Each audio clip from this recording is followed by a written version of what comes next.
Muy buenos días, queridos hermanos. Es lindo volver a encontrarnos otra vez en este último domingo del mes de junio, que está abriendo una nueva semana y ha cerrado una realmente muy triste, con varias personas que las hemos perdido. Hay muchas que no las volveremos a ver, pero más bien a todos los que conocemos que son hijos de Dios, la palabra de Dios nos dice que los vamos a volver a encontrar y vamos a disfrutar con ellos la eternidad. Es un periodo corto que nos separa la muerte, pero tenemos la esperanza y la fe.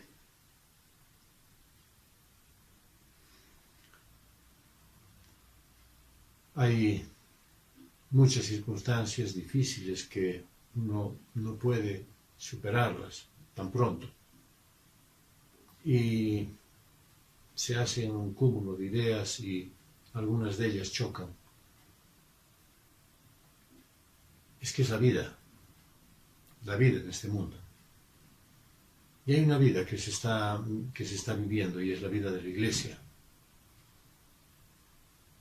Y Jesús, después de su muerte, resucitó y se presentó vivo con muchas pruebas indubitables. Pero a pesar de que existen todas las evidencias y de que en ese momento estaban dadas todas las condiciones para que eso demostrara que hay certeza, el problema en ese tiempo y hoy no está en eso, en ese hecho, sino en la incredulidad del ser humano. Los hechos están a la disposición del que quiere examinarlos. Pero ¿dónde está el verdadero problema? El problema con mucha gente es que no quiere conocer la verdad del Evangelio. El problema no es la palabra de Dios. El problema está en la mente y en la voluntad del hombre. En realidad, como dice el refrán, no hay peor ciego que el que no quiere ver. Y eso afecta también a la Iglesia en sus decisiones diarias. Esta prédica la dedicamos a la memoria de todos nuestros héroes que lucharon contra el COVID y no fueron derrotados. Fueron traspuestos de una vida difícil a una vida perfecta. No los venció la muerte. El Señor venció a la muerte. Ellos simplemente se nos adelantaron. Y nosotros iremos a su encuentro. Esta prédica titula Aciertos y errores de la Iglesia. Tiene 3 puntos. La Iglesia hace lo que quiere y no hace lo que debe. El punto número 2. Espera las promesas del Señor con dudas. Y el punto número 3 es que busca la voluntad de Dios y también la suya. La Iglesia acierta, se equivoca. Punto número 1, ¿por qué? Porque hace lo que quiere y no hace lo que debe. Dice la palabra de Dios en el primer capítulo de Hechos, verso 6 al 12. Así pues, los que se habían reunido le preguntaban diciendo: Señor, ¿restaurarás el reino de Israel en este tiempo? Les dijo: no os toca a vosotros saber los tiempos o las épocas que el Padre puso en su sola potestad, pero recibiréis poder cuando venga sobre vosotros el Espíritu Santo, y me seréis testigos en Jerusalén, en toda Judea y Samaria, y hasta lo último de la tierra. Y dicho esto, fue alzado, viéndolo ellos, y una nube lo ocultó de sus ojos, y mirando fijamente al cielo mientras él se iba, se le presentaron 2 varones con vestiduras blancas, y les dijeron: varones Galileos, ¿por qué estáis mirando al cielo? Este Jesús que fue tomado de vosotros al cielo, así vendrá como lo contemplasteis, yendo al cielo. La Iglesia quiere conocer la voluntad de Dios. Versos 6 y 7. Los apóstoles conocían el Antiguo Testamento. Esperaban la venida del Mesías. Sabían que Él establecería el reino sobre esta tierra. Eso lo tenían claro. Estaba comprendido. Ahí habían tenido al Mesías. Él se los había enseñado y les había reforzado la idea. Bueno, esa idea es y era la única esperanza para la humanidad. Pero Jesús les dice que ese no era el tema que deberían discutir en ese tiempo. Y es algo maravilloso que sucede, es que tampoco es el tema de discusión hoy. Sin embargo, hay mucha gente que está entretenida ahora, que ven que hay dificultades y se está promoviendo mucha enseñanza sobre el libro de Apocalipsis en toda la iglesia del mundo, y se están promoviendo las señales del final de los tiempos. Y hay mucha gente que todavía se pregunta y dicen, ¿tú crees que Cristo vendrá pronto? Revisan un poco y dicen, creo que faltan todavía algunas señales más evidentes. Y hacen preguntas así de este tipo, por curiosidad. ¿Será que viene en una nube? Pues vendrá, como está dicho acá, irá a Israel, aparecerá para todos, lo veremos en la...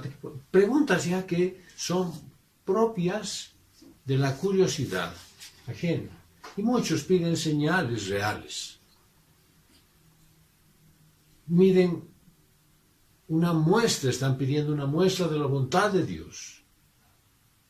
Y hasta están esperando tener fechas exactas, que haya precisión en las noticias. Es decir, que lo que Dios ha anunciado, que bueno, ahora lo ponga en blanco y negro, bien hecho. Y mezcla a la gente con también sus preocupaciones y dice, ¿será que esta pandemia se levantará o como ya están anunciando viene la cuarta ola, y como se ve en las noticias de Europa que esta nueva cepa es Delta y es mucho más letal? ¿Qué crees que sea?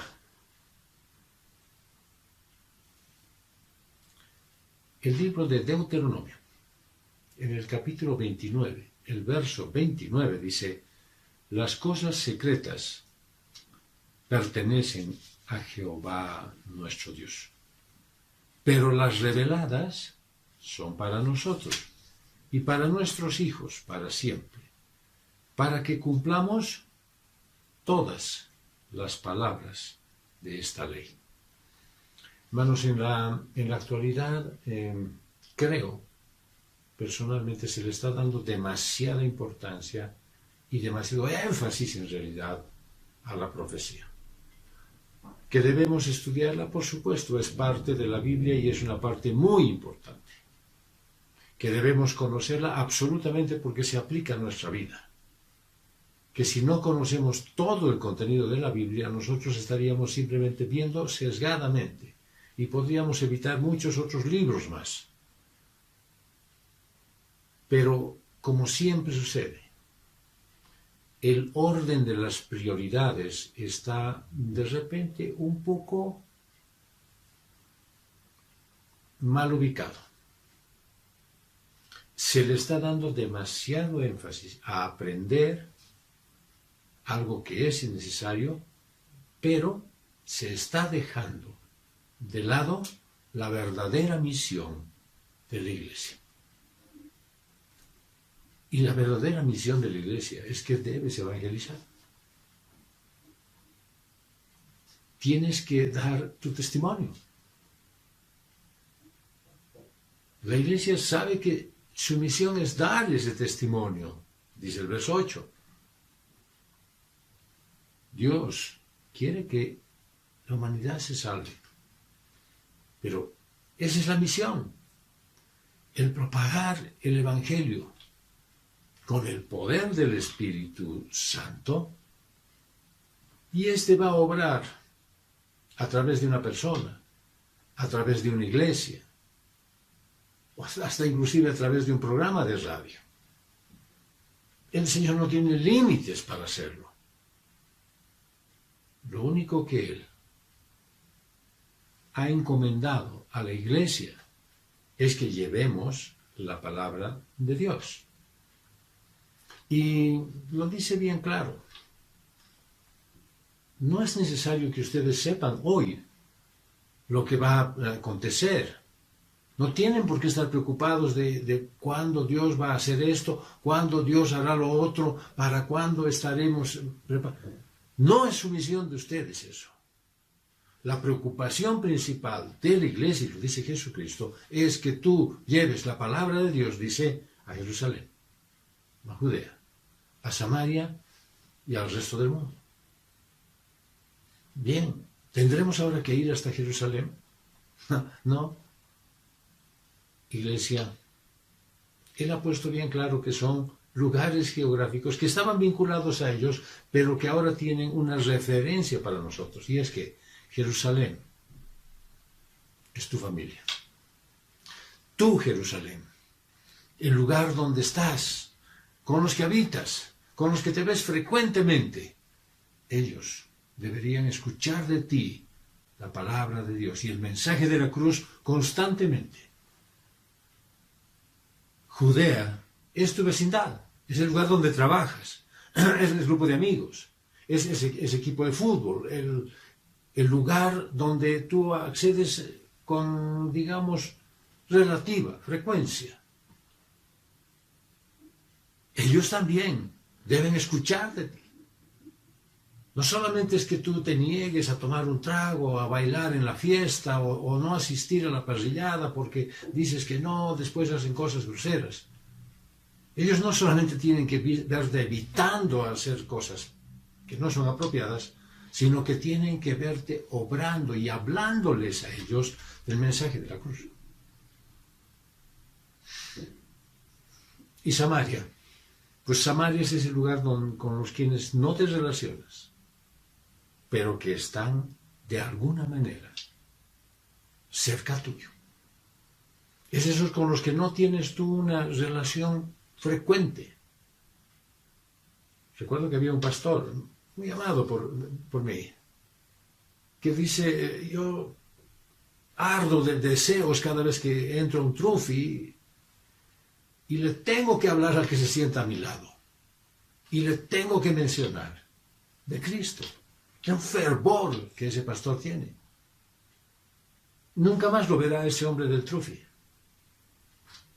No sé, tal vez lo vea en la eternidad. No te olvides, iglesia, que estás relacionado a muchas personas. Y es ese el nicho de acción para ti, donde debes obrar llevando su palabra. Dice la palabra de Dios en Romanos 15, 18 al 21. Pero no os haré hablar, sino lo que el Mesías ha obrado por medio de mí para traer a obediencia a los gentiles, por palabra y por obra, con poder de señales milagrosas y prodigios, por el poder del Espíritu, con el propósito de proclamar plenamente el Evangelio del Mesías desde Jerusalén y sus alrededores hasta Ilírico, y así esforzándome de esta manera a predicar las buenas nuevas, no donde el Mesías fuera ya conocido, para no edificar sobre fundamento ajeno, sino como está escrito, aquellos a quienes no fue anunciado acerca de él verán, y los que no habían oído entenderán.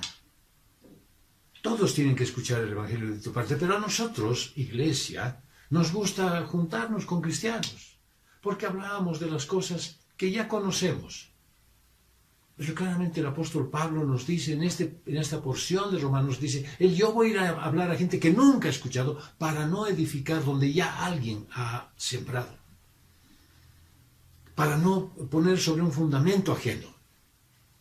Para no querer cosechar lo que otro ha plantado. Dice que tú deberías estar como él, haciendo en nuevos campos, en nuevos lugares, en lugares diferentes. Es lindo invitar a hermanos de otras iglesias a que formen parte de nuestros grupos de enseñanza. Y probablemente los edifiquemos. Pero no hay un beneficio real a la obra del Señor. Todos deben escuchar el Evangelio de tu parte. El problema es que hay tanta ocupación. Tal vez estás tan afligido y quién sabe estás tan entretenido que no es tu prioridad. Si preguntas cada día a ti mismo y te dices a cuántas personas en esta semana, para no poner por día, en esta semana les he hablado del Evangelio, de repente vas a sacar alguna de estas excusas y dirás, bueno, es que estaba con tanto trabajo, tenía una pena, estaba tan entretenido, hasta me he traído ocupaciones a la casa. La iglesia se queda mirando al cielo. Dice el verso 9 al 11, que aparecen dos hombres, aparentemente ángeles. Yo creo que sí lo son. Y les dicen a los discípulos que estaban ahí contemplando el cielo, que obedezcan el mandato de Jesús de regresar a Jerusalén. ¿Para qué? Para que sean ungidos con el poder del Espíritu Santo y luego ellos proclamen el Evangelio. Jesús les aclara a estos dos seres que va a regresar como se fue. Se fue físicamente y así va a venir. Se fue visiblemente y así también volverá. Se fue desde el monte de los olivos y ahí llegará. Se fue en presencia de sus discípulos y de esa manera vendrá. Se fue bendiciendo a su iglesia y así estará. Volverá.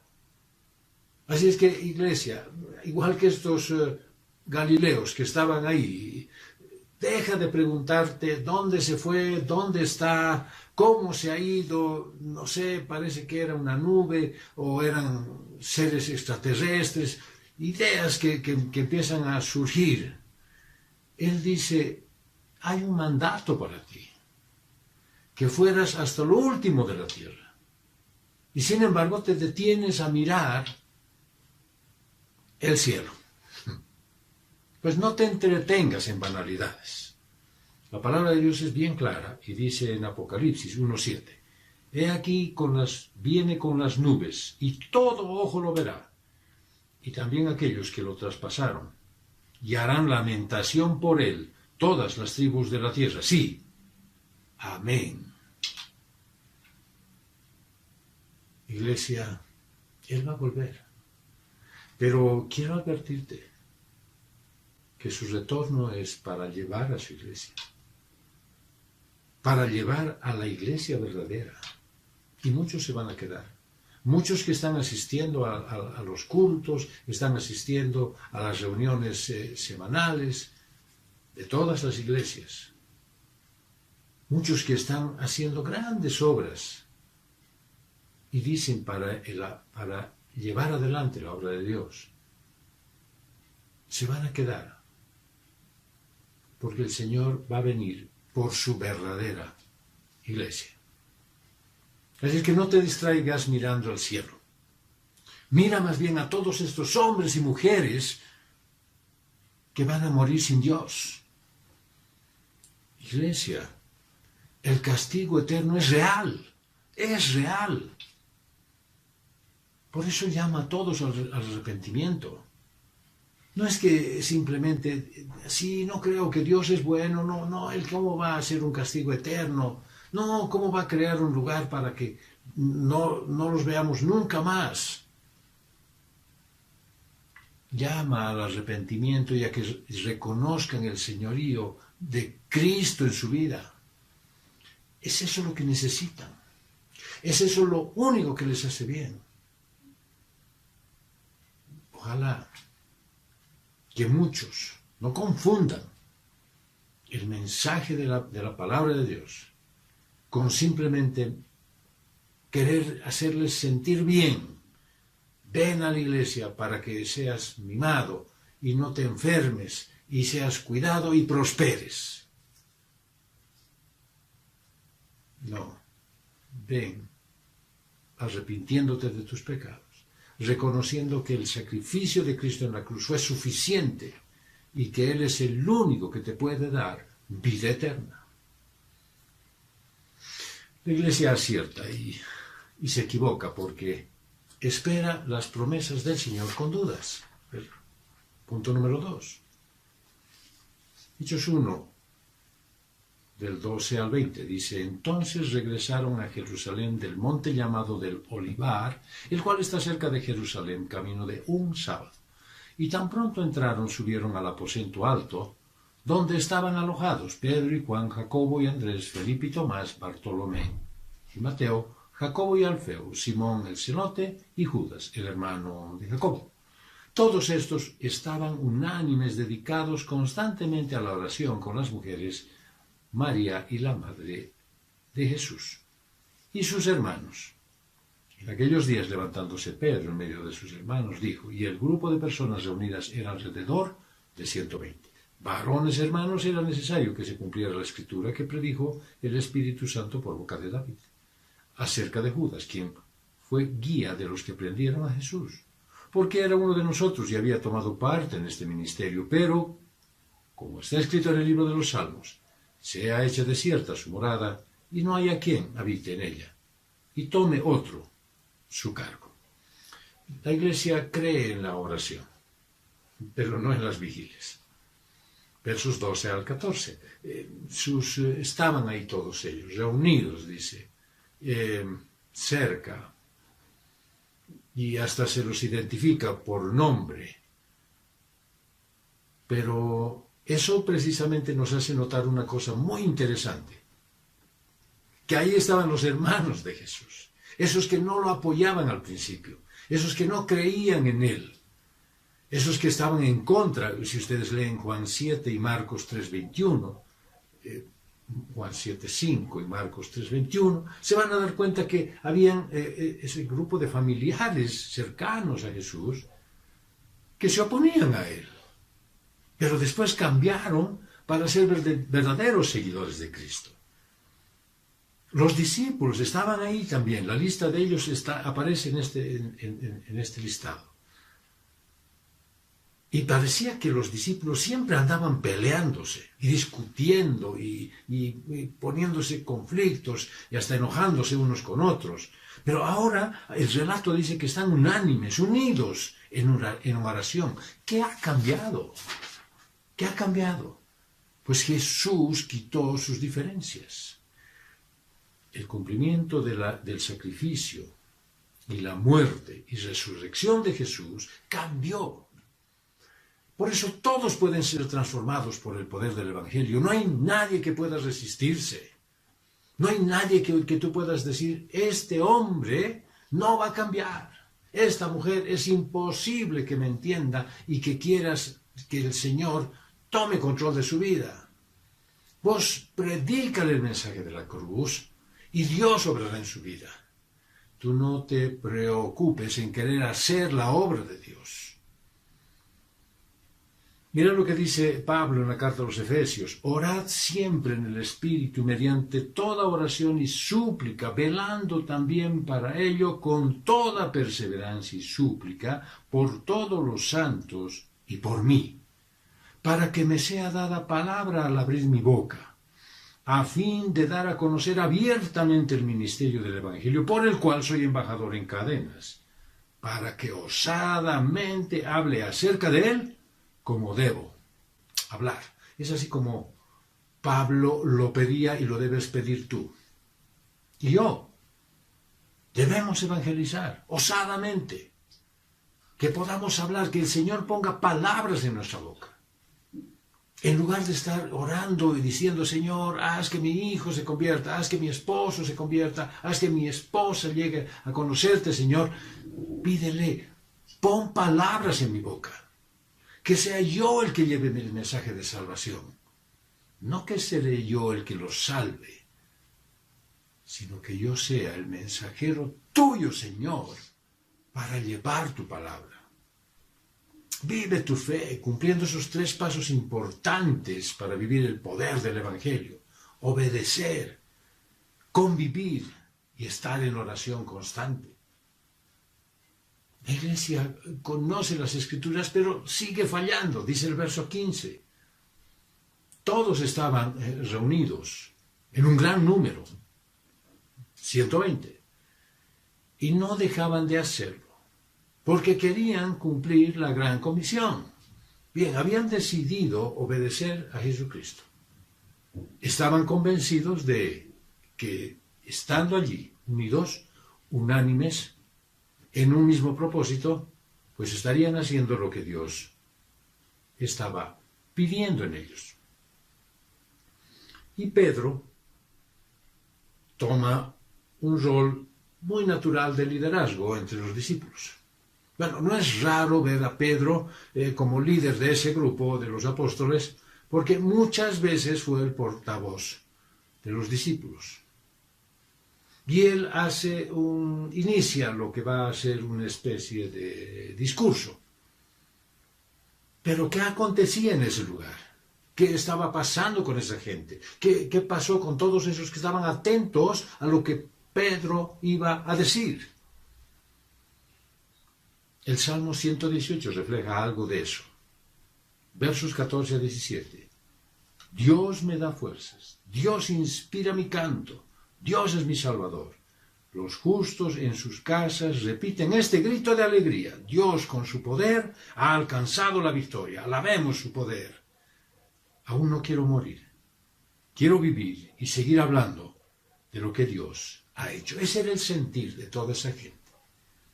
Eso era lo que a ellos los conmovía. Todo su pueblo estaba alabando sus obras, pero cristiano, iglesia, quiero decirte que todo cristiano, todo hijo de Dios, todo llamado por el Señor, es parte de la gran comisión.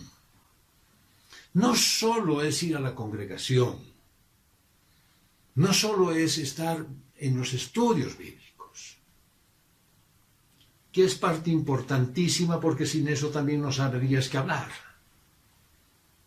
Pero es estar en tu Jerusalén, en tu Judea, en tu Samaria. Es cumplir el propósito.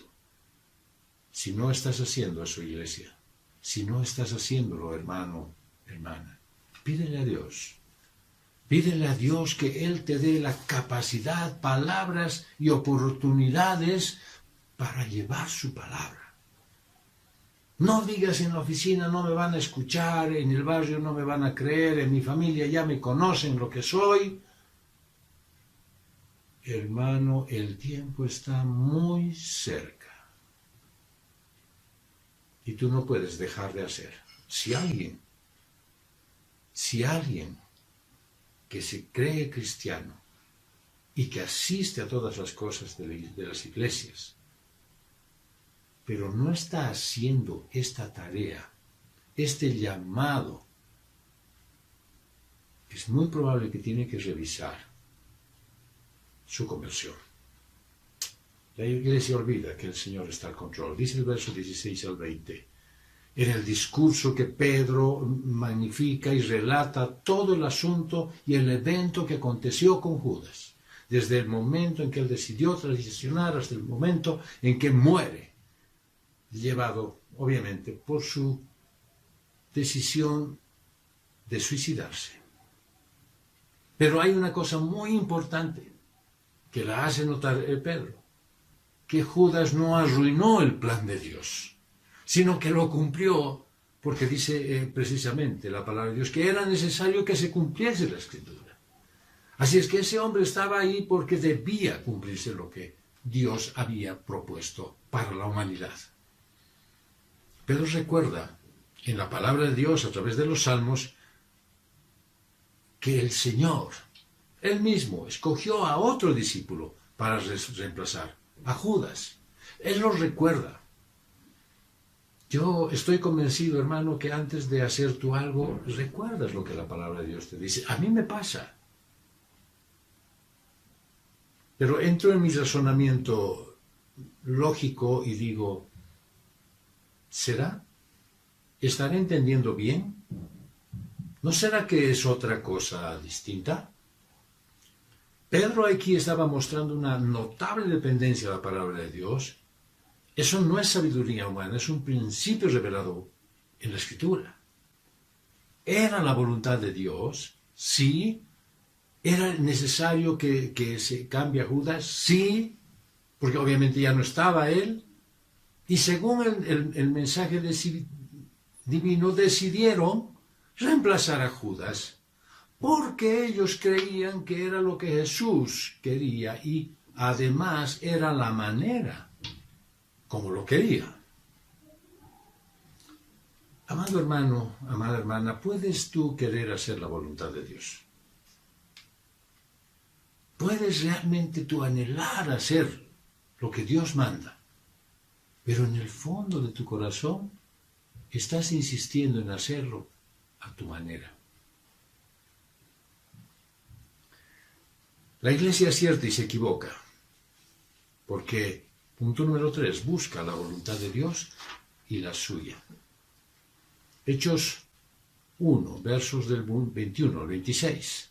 Es necesario que de los varones que estuvieron con nosotros durante todo el tiempo en que el Señor Jesús entraba y salía con nosotros, comenzando desde el bautismo de Juan hasta el día en que fue tomado arriba de entre nosotros, uno de estos sea testigo con nosotros de su resurrección. Y propusieron a 2. A José llamado Barsabás, que tenía por nombre Justo, y a Matías. Y orando dijeron, tú, Señor, que conoces los corazones de todos, muestra a cuál de estos 2 escogiste para tomar el lugar en este ministerio apostólico, del cual se extravió Judas para irse a su propio lugar. Y les echaron suertes, y la suerte cayó sobre Matías, y fue contado con los 11 apóstoles. Aquí la Iglesia define a un seguidor de Cristo. Las características. El candidato para suplir a Judas, dice Pedro, debía estar desde el principio del ministerio apostólico de Jesús, desde el momento en que se inició el ministerio de Juan bautizando, y además dice ser testigo de la resurrección de Cristo.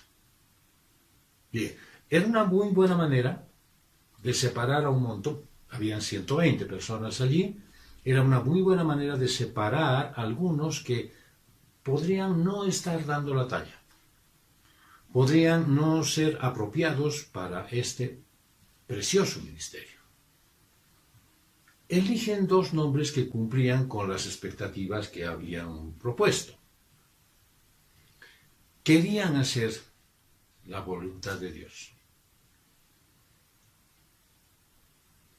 Pero hay una pregunta importante. ¿Por qué no vieron si era el tiempo? Si eran las personas, si eran las circunstancias que Dios había elegido.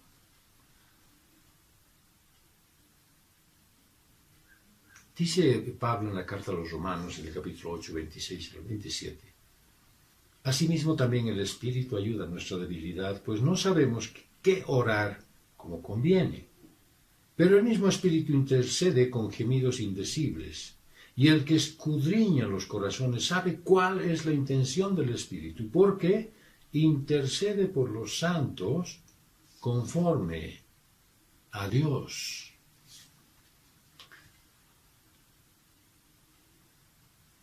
hubo una buena manera de tratar de entender que Dios estaba queriendo hacer algo en ese momento, con esas personas, y a través de los que estaban en ese lugar con el método que estaban pensando emplear. Yo te digo, hermano y hermana, que si crees tener la dirección del Espíritu Santo, pues tienes que contrastar con lo que dice la palabra de Dios. Todo. El Espíritu Santo nunca se va a contradecir, ni va a estar en contra de lo que dice la palabra de Dios escrita. En toda decisión, hermano, hermana, analiza los componentes. Y el mayor de los componentes es qué dice Dios en su palabra. No es qué necesito, qué parece ser bueno, qué es importante, cuándo debo hacerlo, por qué debo hacer. No son esas las condicionantes más importantes. Seguramente son las que te van a llevar al escenario de tener que hacer una decisión, pero no son las importantes. Las importantes son lo que dice la palabra de Dios. Acuérdate que eso le pasó a Samuel. Le dijo, vas a elegir un rey. Y entonces empezó a fijarse, claro, primero los de 1,80 para arriba, los de 60% de hombros. Y el Señor le dice, Samuel, para. Yo no me fijo ni en la estatura ni en lo fortachón que son. Yo me fijo en su corazón. Yo me fijo en su corazón. Ellos oraron, porque Dios conoce a los siervos dispuestos. Dice el verso 23 al 25. Ellos se dedicaron el tiempo de oración, dejaron el resultado a la voluntad del Señor, cumplieron todo bien, pero fallaron al principio. Mira lo que dice la palabra de Dios en Proverbios 3, del 5 al 6.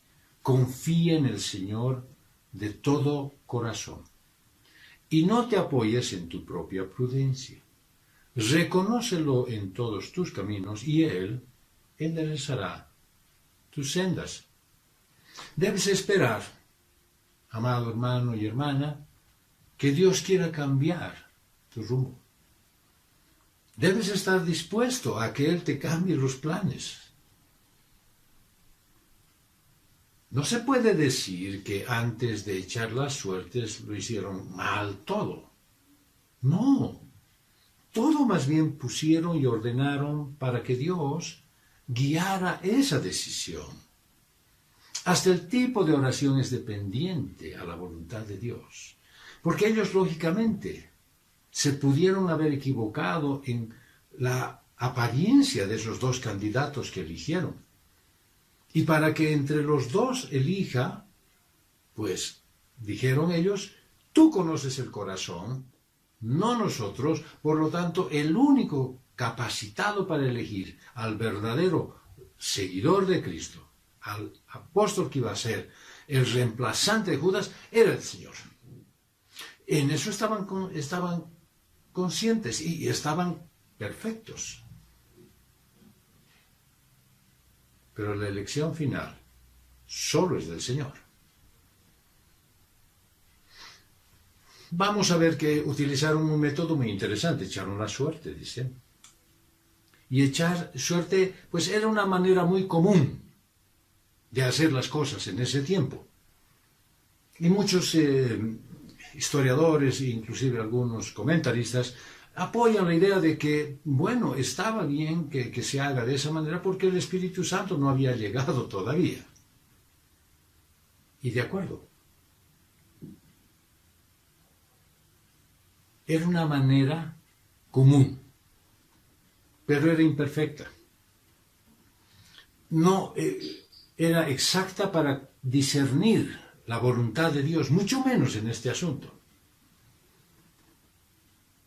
Yo recuerdo que mi mamá me solía decir: hijo, ¿por qué estás metido en tantos barullos, en tantos líos? ¿Por qué estás haciendo que, bueno, te llamen la atención en el colegio? Yo le decía: bueno, es que todos han dicho que... A ver, para. Si todos dicen nos lanzaremos de la ventana, ¿tú te vas a lanzar también? Bueno, era la sabiduría de mi mamá. El hecho de que usaran las suertes de manera común no significaba que era el método apropiado. Aunque, claro, podría decir que ese método todavía es mucho mejor que varios métodos que muchos cristianos usan hoy. ¿Por qué? Porque sus métodos dependen de sus emociones, dependen de las circunstancias o de sus sentimientos, o probablemente hasta dependen de sus deseos carnales. Nadie tomaría una decisión equivocada si hiciera todo lo que hicieron los discípulos. Se unieron, oraron, buscaron la palabra de Dios. Los discípulos obedecieron, estaban en unidad, en convivencia, estaban en oración, querían hacer la voluntad de Dios, usaron el sentido común. Hicieron todo lo que podían para depender de Dios. Aunque hay algo que parece entorpecer todo esto que aparentemente está bien hecho. Mira lo que dice la palabra de Dios. Apocalipsis 21:14. La muralla de la ciudad tenía 12 cimientos. Y en ellos estaban los nombres de los 12 apóstoles del Cordero. Y retén esa idea en tu mente. Cuando todo ha concluido, el Señor te va a llevar a mirar la muralla de la ciudad que tiene 12 cimientos y tiene escritos los nombres de los apóstoles. Y dice Gálatas 1:1. Pablo, un apóstol no de hombres ni por hombres, sino de Jesús el Mesías, y por Dios Padre que lo resucitó de los muertos. No de hombres. No es un apóstol de las personas. No es un apóstol del grupo. Es un apóstol de Jesús, el Mesías. Ni tampoco es un apóstol por los hombres, que ellos lo eligieron.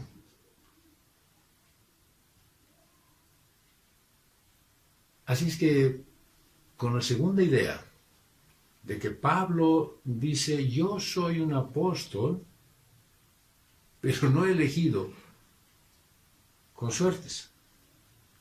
Así es que cuando tú estés y veas los cimientos de la Nueva Jerusalén, cuando estés en el cielo, ahí sí podrás ver si ese 12º apóstol es Pablo o Matías. El error, amado hermano, amada hermana, es hacer todo correctamente, menos el seleccionar las opciones, el tiempo y la manera. En algo siempre ponemos nuestra carnalidad. Dios quiere que tú sigas lo que Él manda. Y vos quieres que Dios te bendiga, pero no haces como Dios manda. Si dice alguien, un joven, quisiera encontrar una pareja, y simplemente como anécdota les digo, En el tiempo de otra iglesia se acercaron dos jóvenes y me dijeron, hermano, estamos orando para estar en una relación. Si ya están, ya se han escogido entre los dos, ¿para qué están orando?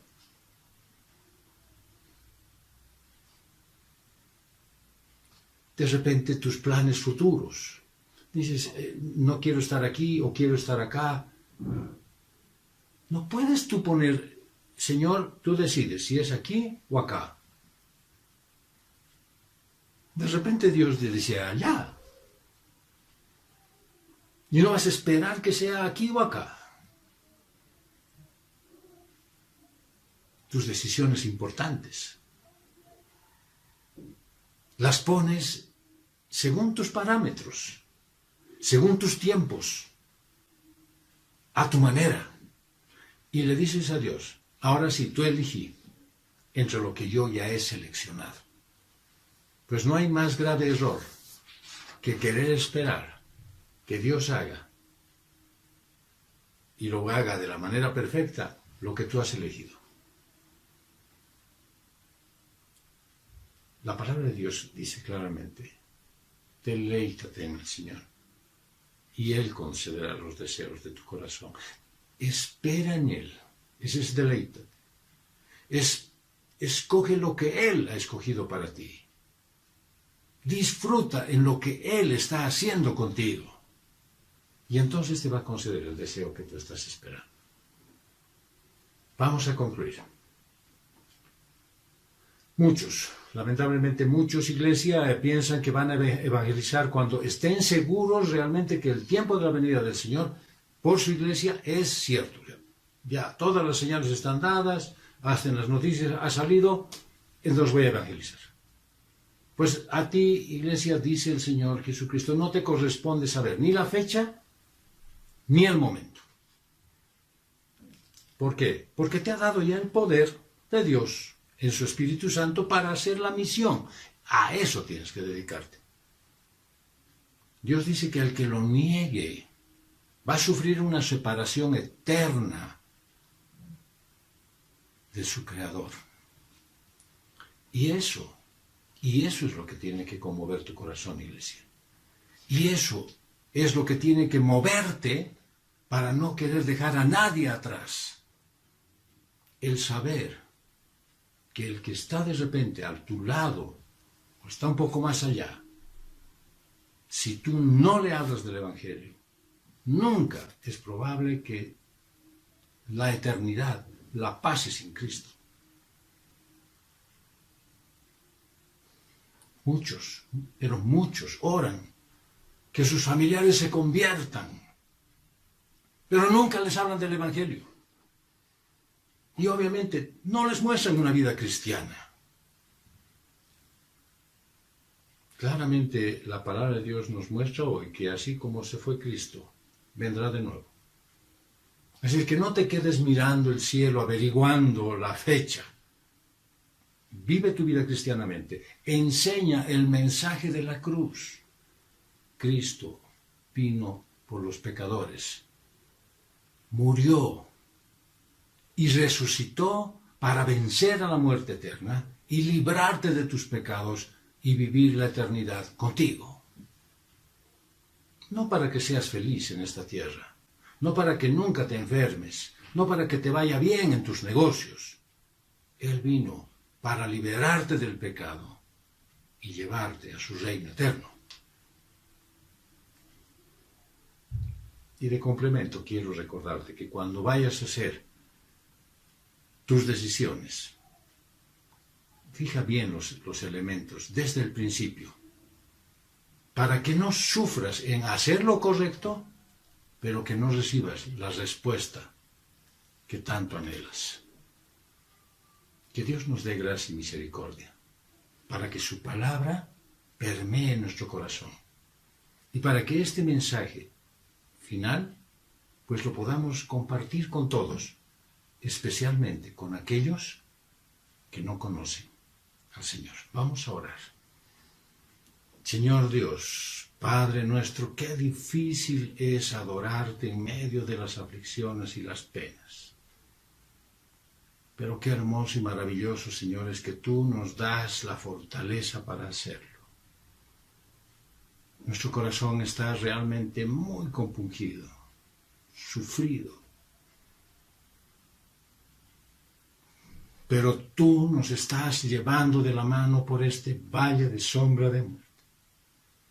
Y no vas a dejar que caigamos.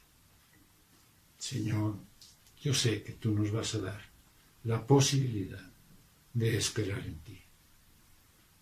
Danos, Señor, la fortaleza para obrar como iglesia, para que llevemos tu palabra, Señor, que seamos firmes en llevar tu evangelio, que nos comprometamos plenamente por la vida de los demás, que cuando demos nuestra ofrenda sea con la certeza de que eso va a ayudar a que otras personas conozcan tu palabra, Señor, y te conozcan a ti, y se arrepientan, y se cumpla el deseo de tu corazón, de que muchos vayan al arrepentimiento y se salven.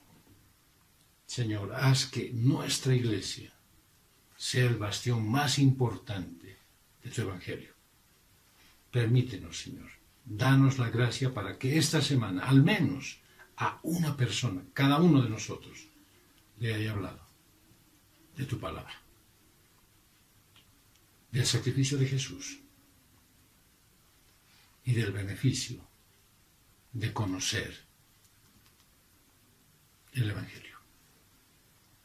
Te damos gracias, Dios, porque tú eres bueno y porque tu misericordia es para siempre. Y lo hacemos en el nombre de Jesús. Amén. Cantamos lo que realmente deseamos. Anhelamos que Él nos fortalezca.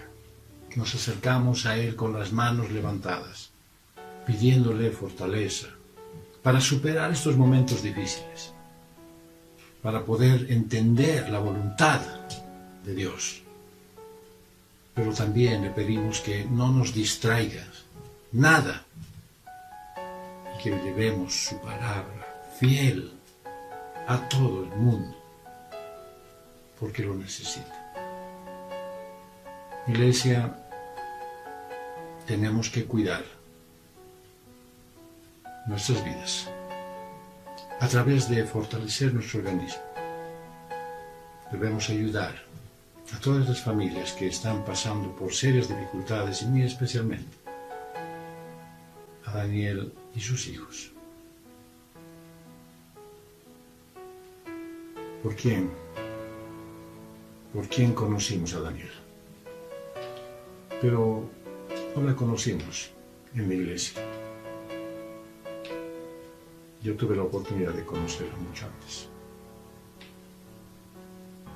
Y el Señor me volvió a hacerla encontrar. Y no hubo oportunidad más maravillosa para ver que Dios es capaz de hacer cosas extraordinarias.